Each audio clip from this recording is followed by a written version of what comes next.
Professor Black Ops, you see it. Let's get it. Social account thieves goes to prison for stealing and trading nudes.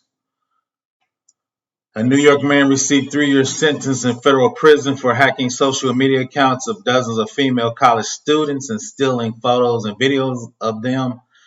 The individual was part of an online community that was engaged in the same activity and also traded those files. Nicholas Faber, 25, of Rochester, along with co-conspirator Michael Fetch, accused the school email accounts of female students at the State University of New York in Plattsburgh to get the information to allow them to hack into their social media and cloud storage account, being Snap, Google, Facebook, and iCloud. For 2 years between 2017 and 2019, they allegedly accessed dozens of emails, accounts, in the scope of stealing nudes, sexually explicit, and personally embarrassing images and photos of materials.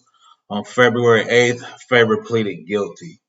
So let's touch on that a little bit. With revenge porn, I don't know, these young people taking explicitly nude photos, obviously, you have to be careful. I do cybersecurity.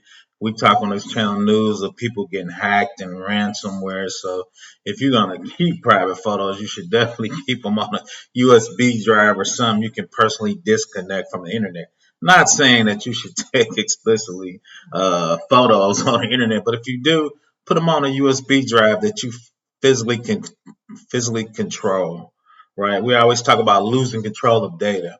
When you put it in the cloud or something that's specific, right, you can lose control of data. Obviously, this dude helped you lose control of the data, but those are some things you should do to thwart that. Faber once would sometimes provide email address or username to account he wanted to hack.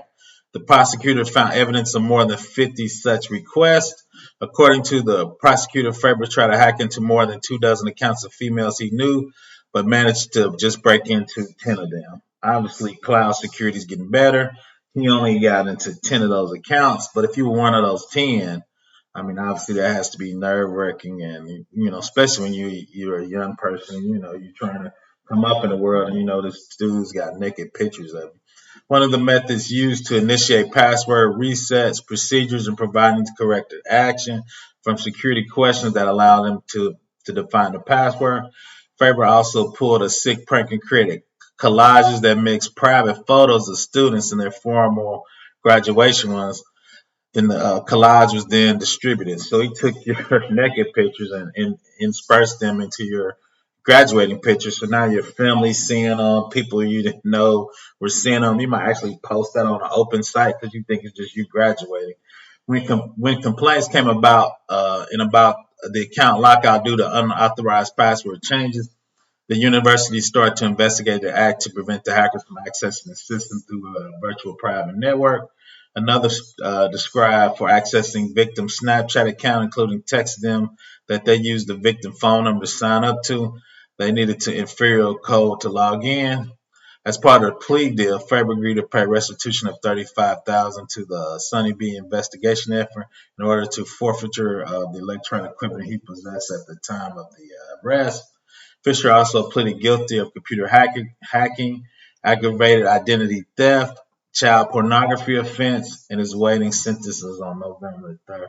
So I think, especially when you're talking about child pornography offense, that's definitely a felony. So hopefully he'll get his due justice. So once again, Professor Black Ops, cybersecurity for the people. Don't take naked photos, but if you do, put them on a USB drive.